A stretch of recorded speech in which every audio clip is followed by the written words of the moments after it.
we're looking for home. We're trying to create home.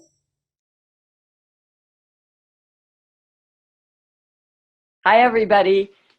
My name is Robin Treen, and I work at the San Jose Museum of Art. And it is my pleasure to welcome you tonight to the September 2020 version of our Third Thursday programming, which is an ongoing series. We have special programming every third Thursday of the month. And of course, now it's all virtual because this is 2020, and that's the way we roll now. So we are delighted to have you with us. Welcome, and we're so glad you could tune in. You know, it's funny, we were just talking about this today. I actually am coming to you live from Santa Cruz, where we had our first sunny day in a month. And we have fresh air and people are not coughing all over the place. It's amazing to be able to breathe. So we're really happy to have that. But it does sort of remind everybody that this year has been an extraordinary experience, hasn't it? The year 2020 has been sort of like the gift that just keeps on giving. And it's been a year full of challenges that seems to be overstocked with various challenges. And it's an interesting period in history to be alive. We've had a lot of, like I said, a lot of challenges this year, and a lot of things have changed. And in some sort of interesting way, it's like the world just sort of hit the pause button, and we all decided to take a little time maybe and rethink some things. And so I think that also presents some really interesting opportunities going forward as well. We have an extraordinary chance that other people have never had, other periods in history have never had, but we have a chance to rethink what we're doing and maybe to think a little bit about, when we decide to put ourselves back together and put our societies back together, what we want that to actually look like, to decide what we want to do going forward. And I think in a lot of ways, the arts and culture space has a whole lot to contribute to that. And so we are thrilled to be able to work with Sangam Arts and Mosaic Silicon Valley to do that. They are a brilliant organization, which we have been privileged to partner with for the last, 3 years? Has it been 3 years, 3.5 years, 4 years, something like that? So it has been quite a while. We've produced a lot of very interesting programs that have provoked a lot of questions and interesting thoughts and themes. And so we, at this moment in history, are really pleased to have Mosaic as a partner going forward. And we're really pleased to have everybody here tonight. I think this will be a really interesting discussion, like I said, as we think about who we want to be and what we want to be going forward from the year 2020, which in some ways can't end too quickly. But so please join me in welcoming back Mosaic Silicon Valley, and I'll turn the program over to Priya. Thanks, Priya. Robin, thanks so much, not just for the opportunity to host this event with the museum, but also for your consistent and meaningful partnership for all these 3.5 years with Mosaic Silicon Valley. Hi, everybody. I am Priya Das. I am the co-founder and head of programming strategy at Mosaic Silicon Valley. Our mission is to connect communities through intercultural art. We weave authentic art and history to enable all-inclusive experiences and pave the path for a shared future. We showcase current answers to the questions: who is American and what is American art? So today's program traces how San Jose and Silicon Valley has been shaped by the contributions of the African American, Chicano, Chicana, and Vietnamese communities. You will hear music that has been inspired by these stories. It is by no means an exhaustive profile. Indeed, each of our programs is a work in progress to build the great mosaic of America that belongs to all of us. I'm here to provide personal context this evening through their own stories and as well as those of their communities that they represent. are Rosana Alvarez, Leon Beachman, and Vanan Vo. Rosana Alvarez is a multidisciplinary artist, writer, and social entrepreneur who lives poetically while sharing her life lessons as an educator, speaker, and consultant. She is the co-founder of Eastside Magazine and the creator of Hala Chingona podcast and the brand Sitlali Rose, which is committed to elevating culture, Chicana feminisms, and intergenerational conversations through art. She is also a danzante with Kalpuli Iskali, and she currently serves in the boards of UALI and La Raza Historical Society of Santa Clara Valley. She is an instructor at both San Jose State University and De Anza College. We have Leon Beachman, who is a Mosaic Fellow, multi-talented performer in African drumming and dance, spoken word, jazz, and blues vocals. He most recently was a member of Akoma Arts, an African drumming and dance ensemble. Leon is involved with several educational and community programs, including Alliance of Black Educators, targeting African American and underserved students. He is most interested in artistic expression as a means to promote health and well-being within and between communities. Leon is currently completing work on his first book of poetry and narration entitled The Great Overcoming, an African American Search for Meaning. Our third guest may be known to many of you. Vanan Vo is a Mosaic Fellow as well, an award-winning performer, the 16th string zither, and an Emmy award-winning composer who has collaborated with the Kronos Quartet, Alonzo King Line's Ballet, and Yo-Yo Ma. Vanan was the first Vietnamese artist to perform at the White House under President Obama's administration and has received the Artist Laureate Award for her community contributions through the arts. Vanan has performed in over 14 countries and has received project awards and support from, among others, Creative Work Fund, Center for Cultural Innovations, City of San Jose, Chamber Music America, Zellerbach Family Foundation, California Art Council, and the Haas Fund. Rosanna, I'd like to start with you. You've said that identifying as Chicana is about your roots, but also acknowledging how rooted you are. Could you explain that, especially in context of the community in San Jose? Yeah, I think, a lot of people mistake Chicana identity as being simply Mexican American, and there is no Mexican and or American about it. It's kind of its own flavor of sorts that does pull from a lot of our Mexican roots, but it very much has a lot to do with community, and in that sense being rooted and grounded in who you come from and where you come from, with the understanding that you really do commit to this spirit of accountability to your community, this spirit of just community in general, and knowing that everywhere you go, you kind of represent who you come from. And so you have a duty to really do right by that and to think about social justice issues in ways that are more than the individual or the individual parts of what makes you you.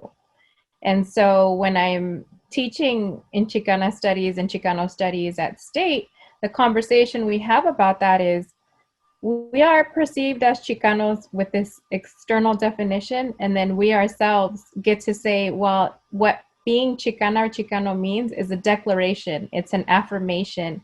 It really is this historical legacy that acknowledges that our history is complex and that our existence doesn't just require this expected resistance, but that we really bring in the heart of who we are into all of the spaces where we enter the room and it looks like you just see me. But really what I'm carrying with me is this collective fabric, this beautiful braid of a legacy of people that I have come to embody in a way. And so for me, that really is what the spirit of Chicanismo is, in that rooted sensibility. And, you kind of hit upon something that I often think of, who is immigrant, who is a settler, who is part of a community. We are all part of that community, right? And you talk so beautifully about East San Jose and how it was before and how it's taken, it's taken some community strength and energy to kind of bring it to where it is. And a perfect example of that is the Mexican Heritage Plaza, which we, the later entrants to the area kind of take it for granted that it's always been there. But that was not the case, right? So could you kind of talk about how East San Jose is home and how intertwined its history is with the Mexican Heritage Plaza? So it hasn't always been there, right? It's this now kind of iconic landmark, if you will, that most people associate with the East Side. But, at some point it was this historic site where, the claim to fame in that historical trajectory is that Cesar Chavez and the protests and Safeway and all that good stuff that I'm totally watering down here in the interest of time. But that it is this icon for our community of what we can accomplish. So a lot of folks who experience the plaza today and the School of Arts and Culture that now, has that as its home, we think of the vibrancy of the culture and all of the bright colors and the celebrations and the gathering of community. And I think in that sense, it's even a longstanding metaphor for what it originally represented while it was still in formation. And it really is about the longstanding presence and establishing the East Side as a center of culture, because oftentimes we think of downtown San Jose, and throughout its trajectory, there was a criticism that maybe we were misguided in pushing for a space like that in the East Side because most people go downtown. And now we know that the plaza is very vibrant. We have a cross section of various communities gathered there for so many beautiful reasons that it's become a part of many folks' stories. And still that area, that part of the East Side is still those things in the folks who have been around long enough to remember when the plaza wasn't there. And so for me, when the plaza wasn't there, I was 8, I was 9 when it was in development. And so I remember it wasn't there. And then as far as I knew, all of a sudden it was. And so by the time I got to my teen years and I could go into the space and understand the work and the sweat and the heart and the tears that it took to even have that space established, it really just felt like an ongoing declaration of home and existence for communities that throughout the decades have been on this constant weird threat of displacement. And we know that many of us have longstanding roots in that part of town, whether it was our grandparents, whether it was our parents that lived there, whether it's our dear friends that continue to live there. And so that particular intersection has always just had meaning and value in our communities. And the plaza really does justice in its current form to that legacy as something more than a space that's always been there, because that's not the case. And yet it embodies so much of what has always been there, if that. Oh, no, absolutely. And you've put it so beautifully, in talking about, what always strikes me is when people first come to Silicon Valley, they think of it as Silicon Valley, right? They don't think of it as a place where people live and people have bled and they have sweated and they have, rallied around and they have had stories associated with, like you said, that intersection, right? And when the newer entrants or newer visitors come to that same intersection, all they see is this beautiful plaza, not realizing that there is so much history that's behind it. Right. And like you said, most people. Right. And then go ahead. The neighborhood itself, right, that there's a long-standing history of a mosaic of people, right, which is the spirit of this particular event. And the exciting part about bridging these conversations is that we've always existed in solidarity with each other, not without its problems from time to time, just like any family. And still, it's important to remember that, yes, the plaza is a part of our current story, but that it also tells the long-standing history of that particular space and place and the people, right, who that neighborhood really does truly belong to, and that we're diverse. And so La Raza Historical Society has been trying, for years, keeping that history, but sharing that history and engaging us with present repercussions of that history. So it's fascinating because you come from the perspective of people who've always been here, right? And Leon, you've been in the area since the late 60s. Tell us about your journey to San Jose. I know you were born in segregated times in Meridian, Mississippi. Yes, my journey, I guess, is part of sort of the African American journey of sorts. And born in Meridian, Mississippi, during a time where segregation was very much the norm. And what a lot of people don't realize about African American history, that there were two major migrations from the South. And the first migration happened right after World War I, when industrialization was happening. And a lot of those folks ended up in the Midwest. They were in Chicago and Detroit and all of those places. And then after World War II, there was another wave. And in that wave, it was a little bit more divergent as far as the migration. And all of this very much had to do with African Americans escaping from the oppression that was going on in the South. And my mother was part of that second migration, and she brought us out to Los Angeles. And that's where we were. And I tell folks I went from a segregated school in Mississippi to a segregated school in Los Angeles, because at that time in Los Angeles, there were very distinct neighborhoods. And in my graduating class from middle school, it was entirely African American.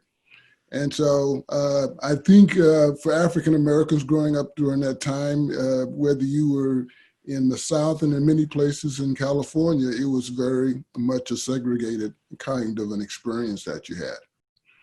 But that made coming to San Jose that much more different, because coming to San Jose, there was relatively few African Americans here. There's never been more than about 5%. And so it was a little bit of a struggle, I think, for many of us to come here, not have many of us here already.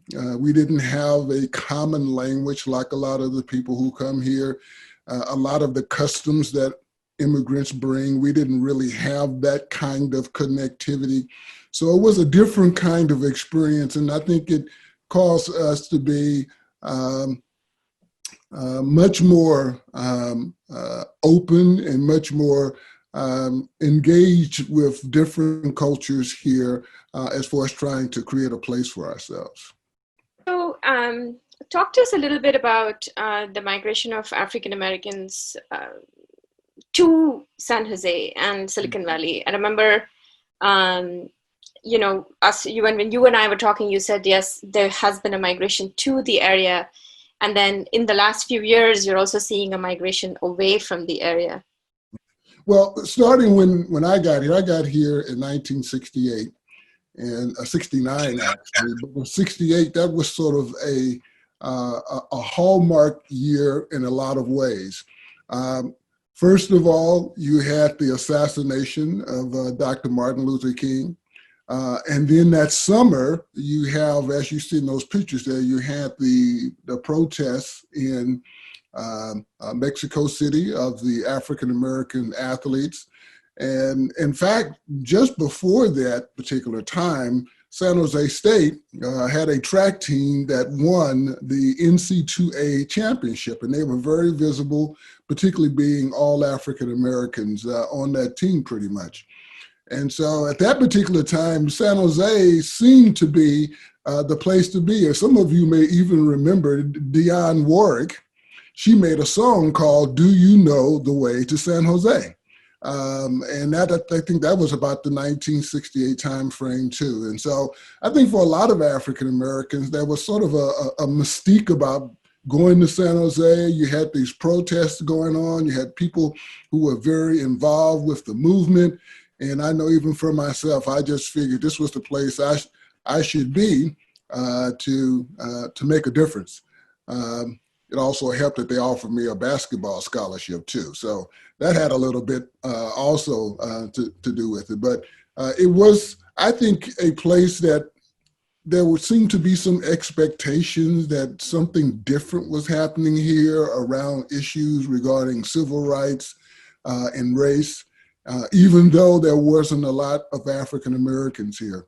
And during that time too, that time you had the farm workers movement and Cesar Chavez. And that was also very influential in creating this sort of atmosphere that, you know, things were changing. And if you wanted to do something and be a part of that movement, this was the place to be. So that's what attracted me, and I think a lot of other African Americans to this particular area. But what we didn't know is that there still was quite a bit of the old thinking that had actually been here, because remember, it was a pretty much an agricultural place, didn't have a whole lot of diversity. And so for a lot of African Americans who came here, particularly when the auto industry expanded and Ford had a plant right over in Fremont, what a lot of people realized, particularly African Americans, that they were not allowed to buy houses in some neighborhoods. And in fact, the only place that a lot of African Americans could find to live was in Milpitas. And this is the early 60s and before. And so Milpitas became sort of the focus point for a lot of African American activity. And so I think for most African Americans, it's been a bit difficult to try to fit in and deal with some of the discrimination that has been going on for decades. And what we are finding now, particularly in my work with the Alliance of Black Educators, in trying to support African American students, is we find that the student population here in Santa Clara County has actually been declining. In fact, over the last 6 years, we've seen a 25% decrease in the number of African American students in local schools. And so not exactly sure why that's happening. Probably the cost of living is part of that. But it's a little bit concerning that we have such a high percentage of African Americans who are choosing to leave. And it puts, I think, even more of a burden on those of us who are still here to try to create some community and particularly support our young people as they try to find a way and psychologically make sure that they are healthy and feeling like they have a place here in the Valley. And so, Van, in your music, you have sort of captured emotions of these stories as you talked with Rosanna, Leon, and several others. So, was there, something in particular that kind of took over you or struck you most about the journeys of the people? I mean, you are an immigrant yourself. So did you identify with some of them? Could you just talk to us about your side of when you were listening to these stories, what was happening in your mind? Yeah, so, I know that my experience is very different from the Black and Latin communities. My experience is even different from some of Vietnamese American communities member here, because I came to America way later. Mm-hmm. So that is why projects like this are important to me, because the more I learn, I see that although we have distinctively different cultures and experience, but there is a common struggle that we face as people of color in America. So, in doing research to get inspiration to write music for 3 hours, I interviewed a lot of many different community members from all three communities like Black, Chicano, and Vietnamese community in Santa Clara Valley, I have to say that every single experience of everyone so different, but the same at the same time. So I cannot really say what struck me or what not struck me, because everything is like I feel like I just like a sponge, just absorb in everything, because I say that I'm still learning. I'm learning every day, and by talking to people, I learn about life in here. I'm not here as a like 1960. I wasn't even born, so yes. So it is a great learning, and what I feel that I want to share the story of the pupils that I met and people that willing to share with me. I share that in my music. So I think that I you know because music is the air that I breathe. So music is how I share with others what I learn, and so we can learn together. That's what I think. So saying that, I think that I better to let the music speak for itself rather than saying too much. So I think that for today, I really want to share with our view. The music of 3L, Love, Lost Life. Um, 3Ls aim to explore the ways in which these three communities are woven together, especially surrounding these topics, and especially in Santa Clara Valley. So 3Ls, Love, Lies.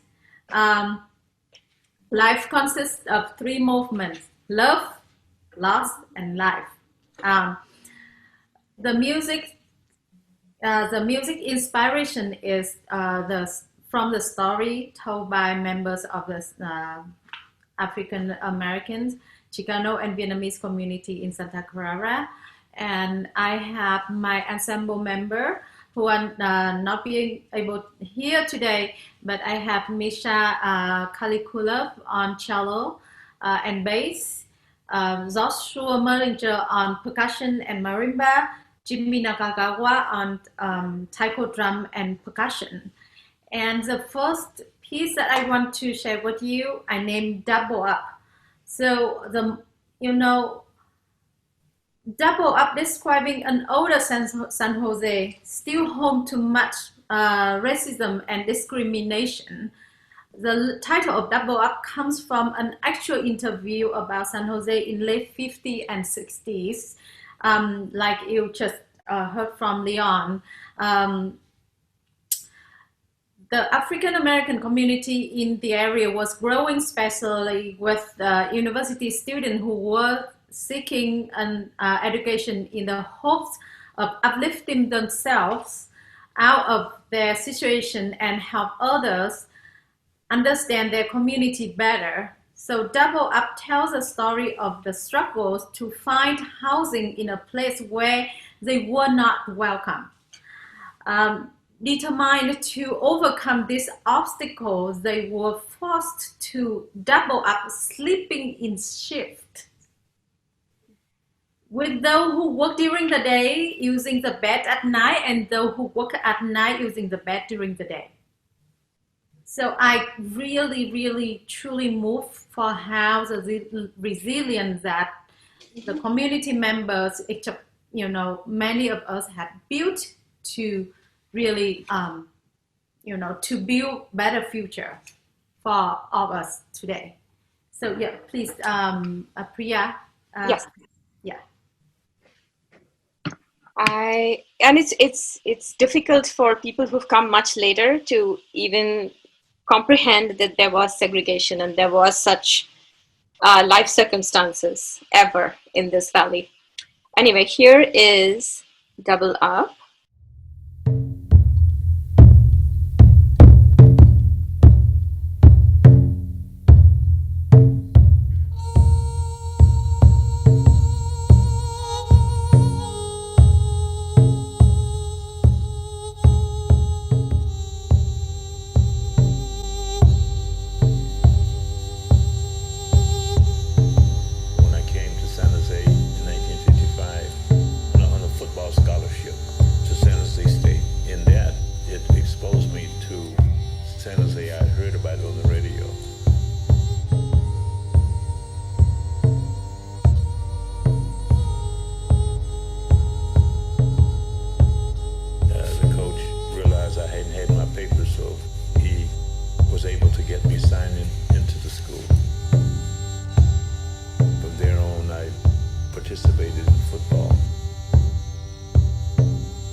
So what happened, the coach was able to help us get the first housing.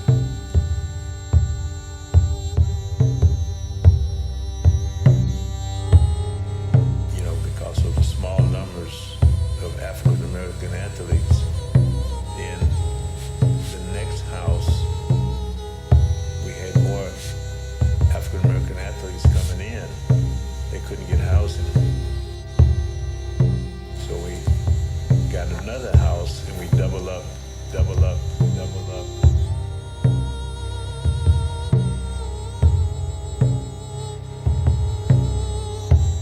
And some was sleeping the day and working night, so we double up there, but we lost that housing.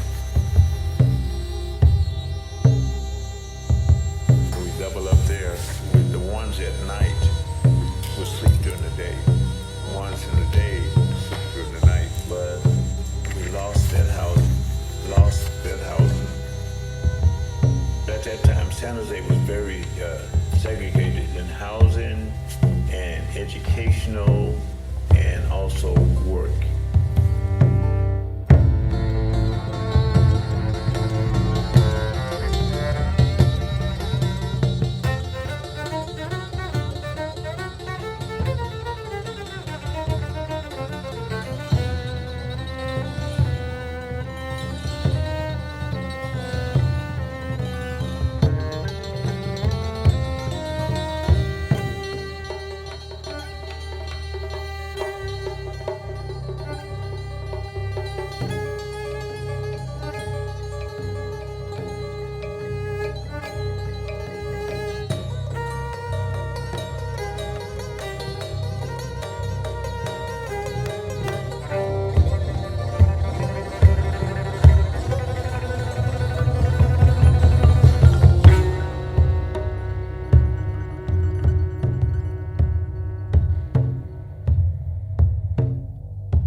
But the social system, we did it ourselves.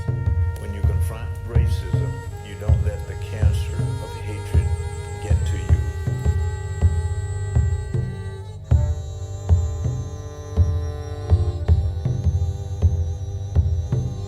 We had students who came here, they interfaced with us.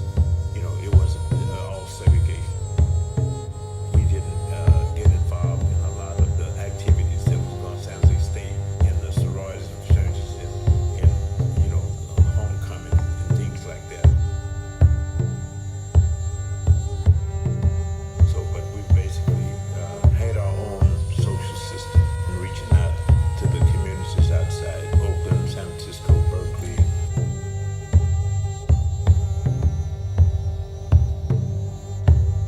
Then we had some young ladies who were African Americans. They were students too. We hung together, you know. They all graduated, being teachers and all that. But basically, we kind of did our own things together. And that gave us a little more appreciation of our culture. I'm black and I'm proud, and I'm glad to be around. I'm black and I'm proud, and I'm glad to be around. I said, love lifted me where nothing else will fail. Love lifted me, love lifted me. Accepting the change makes a difference in reality and understanding. How do you deal with discrimination and superiority complex? Accepting the change gives you a better understanding. You gotta stay humble and you gotta respect all, because that's how we helped out into integration. We respect all cultures.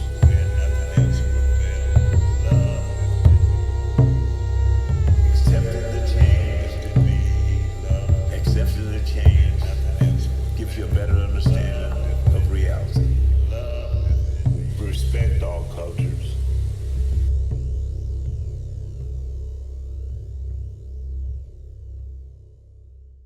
So the next piece is developed from Els Cascabel.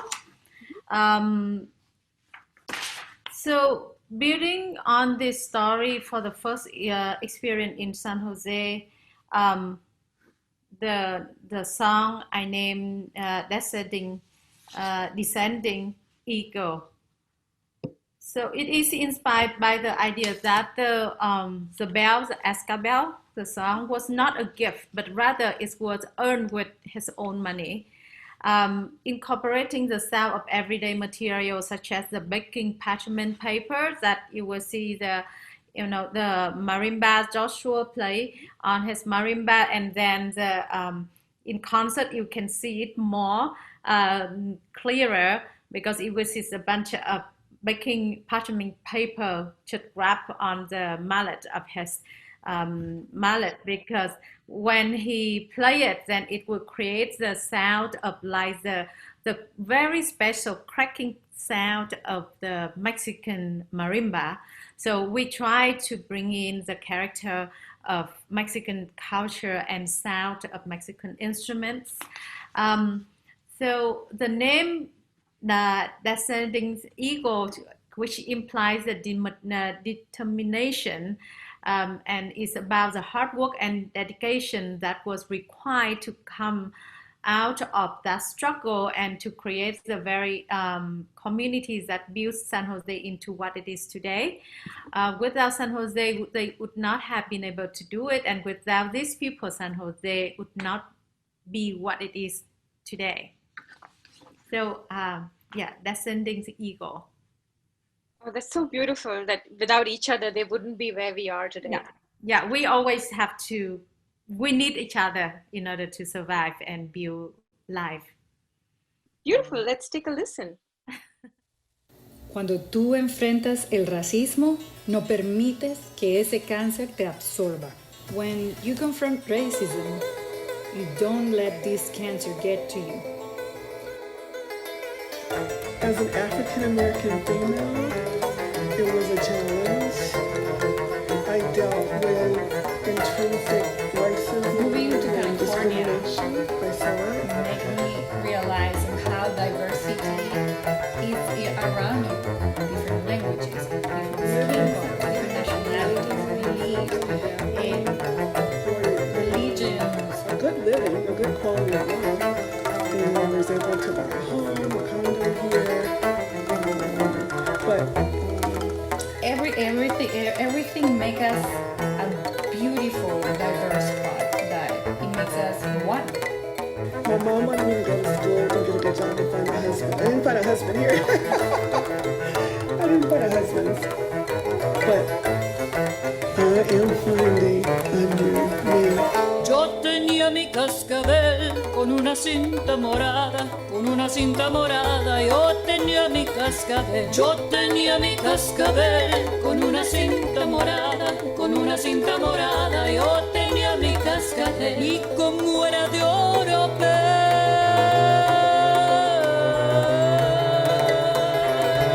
Y como era de oropel, se lo di a mi prenda amada pa' que jugara con él.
That was beautiful. Yeah, well, it is really a hard piece to really play because I have to use my danchang to take the whole part and play the role of Mexican harp, and all the great harpists that I listen to from Mexico. It's just like blow my mind away, and they're like, how can I actually bring that such a thick and so different sound on to use on reproduce it using my danchang, the instrument, which is very much delicate and soft spoken instrument. So it's really driving songs that my ensemble just keep sometimes laughing at me and say like, hey, when I get up and then follow us, but and and then I totally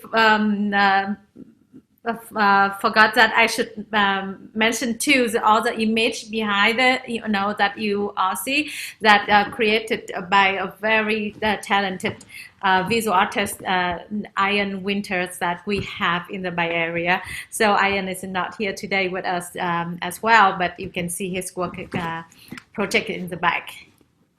We have, by the way, a comment from the audience. Jose says that was a beautiful performance. Oh, thank you. Thank you very much. Yeah, we really hope that when everything comes back to the normal life, we maybe can do this again as a live concert. So the one more piece that I want to share with all of you before we go is that I named this song, "This Will Always Be Your Home." And I developed this song from different materials. So a long time ago, I listened to the piece by Anthony Dvorak, "Going Home," and it's just like that music grabbed my heart. And during the interview with the community member, that I also hear the song. Sometimes I feel like a motherless child, and I just like, oh my God, I cannot ignore this music, and so I just want to know how I can woven all of this into something that new to me, something that new to all of us. I reimage, and I that something that can help to reflect the time and story of all of the immigrants. So this movement, this song about the communities who might not have chosen to come to San Jose. It is. Everyone would say that why? Yes, there are many of us who had not chosen to come here, but they came here because of many other reasons. But it wasn't their first choice.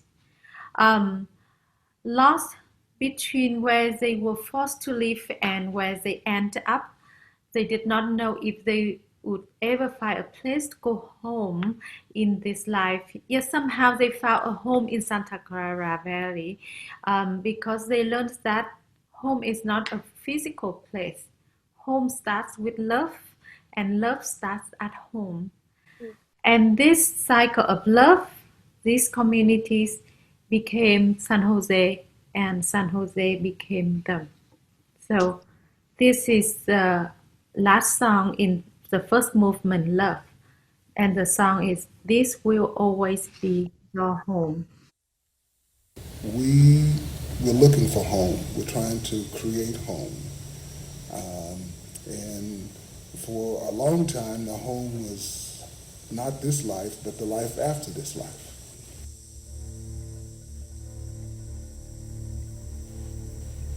Sometimes I feel like a motherless child. Sometimes I feel like a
All right. We have a question for Vanan. Vanan mentioned that her experience is different from other Vietnamese Americans because they came before her. I'm wondering if she can elaborate on some of the differences between the different waves of Vietnamese migration to America. And I'm also wondering if Rosanna and Leon can also share anything similar from their experiences, sort of cultural differences between generations and how that affects the community as a whole. So, Van, can you answer, and then Rosanna and Leon can respond. Okay, so as you know, after the Vietnam War, which we call the American War in Vietnam, there's a wave of Vietnamese came here by boat, and about 2,500,000 2,500,000 people left Vietnam by makeshift boats. So the boats that is not supposed to travel on sea. So around 500,000 of them died at sea, either with the starvation, pirate storm, hunger, thirst, you name it. And that, and then so the Vietnamese community here mainly came through after the Vietnam War. And there's a small number of Vietnamese came here to study before before the Vietnam War end. And then for me, I came here in 2001, which is, I'm very newcomer, and I was born right after the war, so that's why. So each wave of Vietnamese came here with different time and different reasons, but as I all seen right now, that many of the community member came here to rebuild their life, fight freedom, and then open up the opportunity for someone like me came much later and have this opportunity to be able to stay here, talk and share to all of you what I know, what I learned, and what I really admired, and what I really want to say that I have to thank to all community members, not only Vietnamese community, but all the immigrants and refugee communities here who build such an amazing resilience to help us, younger generation, to have the platform that we can thrive and continue to build more for the future. Rosanna? Yeah, when I saw that question, I immediately thought about the intergenerational timelines, right? And so I think a lot of that story is that there's always been a braiding in of immigration. So I think even of my own parents, my dad immigrated here from Michoacan. And so my mom was born in the US, but my dad immigrated here from Michoacan. And that's how we ended up with roots on the east side, is that ended up being where they established home, they being my grandparents. And so, but I think in terms of that intergenerational experience, I think that there were older folks who struggled with some of that racism that was, in the 60s and then later, and saw that happening and fought the good fight to make this feel a little bit more like home for folks who always kind of established pockets of home there. And I think a lot of their blood, sweat, and tears went into even just fighting for the plaza to be its own space. And that has held, with its own ebbs and flows and highs and lows throughout the years and decades now. But it's not without giving, some credence to, I think, and I don't want to speak for them, but I feel like it's in some ways a legacy, right? So because it was such a hard fight, during certain periods in our history, that the significance of that space now, and knowing that any time that I feel off kilter, that east side is always home, and that the plaza has now become symbolic and iconic for me and my generation to have that be the gathering place. And for my daughters, who might not have grown up in the east side, but they know that that's home symbolically, and in that particular space it has become their home. They feel at home there in the way that I felt at home in my abuelita's house on McCreary Avenue in the East Side. Leon, you want to talk about cultural differences between generations and how that impacts community as a whole? Yeah, I think the African American experience is probably much like the immigrant from other places experience, in that for those of us who came from the South in particular, and living in a segregated kind of an environment, there was a certain connectivity that we had and a certain feeling that we had for each other. Versus today, our kids who are born here in this culture, or they've lived in places where they were in the minority, there's a different sense of connectivity. And I guess that's to be expected, particularly for a community like the African American community that didn't have a place here per se. And so one of the challenges we've had in working with our young people, particularly in high school and in those ages, when we talk about doing something for the community and wanting to give back and continuing the struggle, well, they don't see it quite the same way. They don't have quite the same kind of energy that a lot of us have. That a lot of us have, given the experience that we've had growing up. So I think that is one of the challenges we have. And so we have to sort of maybe adapt a little bit. I think that's part of the reason why art is important. So we can speak to them in different ways that may be a little bit more effective and heartfelt, so they can get a sense of what the experience is. And I think as far as An's music is concerned, that the connection that I have with it, and I think with cultures, is it very much is the blues to me. And the blues are universal. And so she has that sort of bluesy feeling, even though she doesn't play the traditional blues meter, but it definitely has that deep sort of feeling and sort of sadness, but at the same time, there's life. And Dion, there's one other question for you. Are there any demographics or information on why the African Americans are leaving San Jose? Do you want to point out to maybe a couple of websites or? You know, I'm not sure. I mean, specifically to that question, I'm not sure where that information is. I was thinking that I would share some of this information. They have a Black African American Studies department over at San Jose State, and it seems like that would be a great master's thesis for one of the students over there. But I don't think anybody has looked at Silicon Valley specifically, which I think would be an interesting thing to do. So I think it's still to be understood. All right. Vanan, again for you from Fred. Hey, Fred. Have you, Vanan, noticed a difference in your musical style and preference before and after emigrating?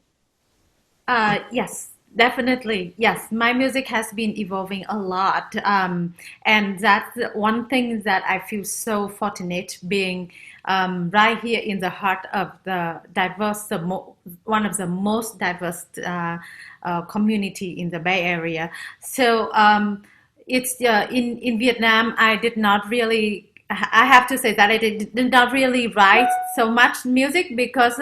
The thing is that in Vietnam, we have a very linear system that if you are trained to be performer, then you only supposed to perform. And if you are trained to be composer, then you only write music. And there's a missing in translation between the composer and then the performers. And, you know, like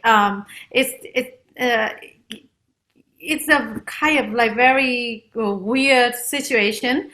And then also there's a censorship in Vietnam, that all the music will be checked, and we only can play a certain kind of music, and so forth, so forth. So so I didn't have much chance to really play music that I really matter to me, the music that matter to me, the music I like.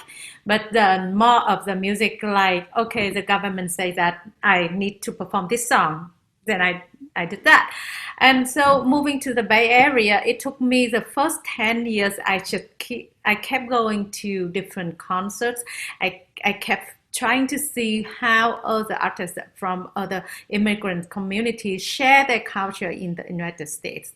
So after that, I start to see that I can do it, and I start to share what what matter to me most. That is the first thing that I do. What I know most. That's the first thing I write music about, and then I slowly want to use my music to reflect the community more and share the story of community. So I start to interview community members who have experiences that which I do not have, which is like the same thing in 3Ls you just said, and you all just saw. So yes, my music has been changing, evolving a lot, and thanks to the diversity, thanks to the the samples of all the artists of the community member before came here before me, and also thanks to art organization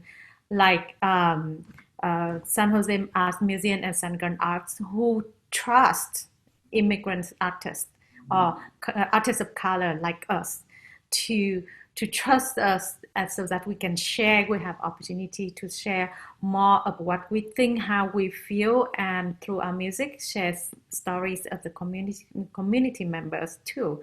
So yes, hopefully I answered that question for Fabric. And thank you for acknowledging our role. Actually, there's a connected, how you said musicians and performers and composers had different lanes. So there's another Priya in the audience who says, do the communities stay in their lanes, or is there much interaction between these three communities, like Vietnamese, Chicano, and African American? Or does that only happen, in exercises like these?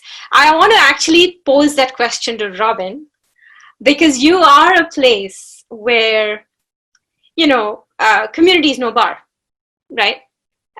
So what do you, in general, and then in specific, if you have any instances? I know that Mosaic was started because communities stay in their own lane. We live, eat, breathe, pray in our own lane, right? We always say hi to the other people is getting in and out of our driveway. But Robin, you had said that a museum is not just a door, it has windows, and it has many doors and many levels. Could you kind of talk a little bit about how you are introducing these intersections? That's a big question, Priya. I know there's a beautiful answer coming. I think I did say that, didn't I, about Yes. a museum needing to have many doors, many points of access. And I do think that's true, because not everybody is going to relate to it, to what they find there in the same way, or even to the concept of a museum, nor should they be made to feel that they need to do that. People need to be able to approach it on their own terms and in their own way, and to take away what they find valuable as well. In terms of, it's Vanan and I should fess up, Vanan and I have talked about this in the past. I do think that artists influence each other, probably always have, where they've come into contact. And I think in the long run, it makes for a richer environment for everybody. I think we've gone through periods in history where that was not very acceptable thing to do, and so it was more hidden. And then other times in history where people just went ahead and did what they want. I think, you know, that conversation changes over decades, over centuries, over millennia, both for good and for ill. But in the long run, I think we all influence each other. We're very interested in each other. Human beings are social creatures. We are very interested in each other in a multitude of ways for a ton of different reasons. We need each other. We want each other. And I think the last 6 months have made us all very aware of that. And I think part of that is the sharing, the connecting, the borrowing, the influencing, the tasting of all the different things in the world. And that's what makes life worth living. It's what makes it rich. It what makes us all connected and yet individual. Like you said, like a mosaic. So I think, and I think that the museums in general, I think really tend to serve that purpose. And I think the San Jose Museum of Art works very hard to serve that purpose and to make sure that everybody is welcome, that there are different ways to access what people find there, different ways to look at the art, different ways to engage with the many, many themes that are presented. We are a contemporary art museum. So, you know, contemporary art is in some ways a very tough sell. It doesn't have the long range stamp of approval that we have when we look back through history. And so now we love the Impressionists. The Impressionists at the time that they made that art that we now consider so gorgeous and so valuable, were lucky to escape with their lives. So they were reviled, to say the least. And so I think there's something to be said for that safety of a rear view mirror. Contemporary art is a tougher sell in some ways, but in a lot of ways it's also an open door, because nobody has decided yet what that means and what it's about. So you get to decide for yourself. Contemporary artists engage with the themes that are happening today, like Vanan just so ably demonstrated. They think about what's going on now. They are responding to and making art out of contemporary culture and contemporary times. We at the museum actually just closed an exhibition that featured that very iconic photograph of Tommy Smith and John Carlos protesting at the 1968 Olympics. And Peter Norman, who was the guy standing in the front, by the way, he was the Australian who took the silver medal in that race. And he also, by the way, was not welcomed home just for standing on the platform. He died, unfortunately, an early death, and his countrymen never forgave him for that. So it's not just here. That was it's a very difficult homecoming for him as well. I think contemporary art opens a lot of doors, a lot of avenues. It should open conversation. It should open discussion. That's what it's there for. And you get to decide for yourself what you think of it.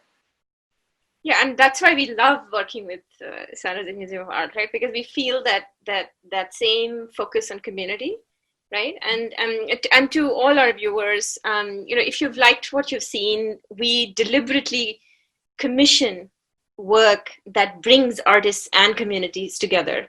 If it's not happening organically, we try and make a beautiful mosaic out of bringing them together. And we have gone through 2 rounds of commissioning this year. And hopefully, you will get to see, hopefully offline, but online as well in the upcoming months, definitely in 2021. Some beautiful coming together of various communities that are not necessarily what you see out on the street. Leon, Rosanna, any comments to, how communities mingle? Or not?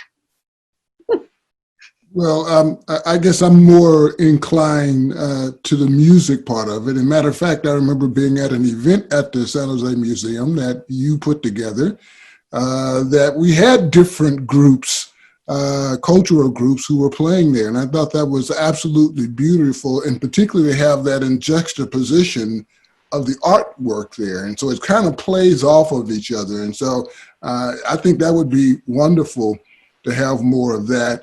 But I think to me, the ultimate sort of coming together, particularly for this area, is the San Jose Jazz Fest in the summertime. If you've been out there, you know there's jazz, there's blues, there's Latin music, and you see people of all colors, all persuasions out there just enjoying themselves. And so that is the power of art. And I think that experience is sort of the penultimate to me. And when we are able to go back out there and do that again, mask or not, then I will know that we're back.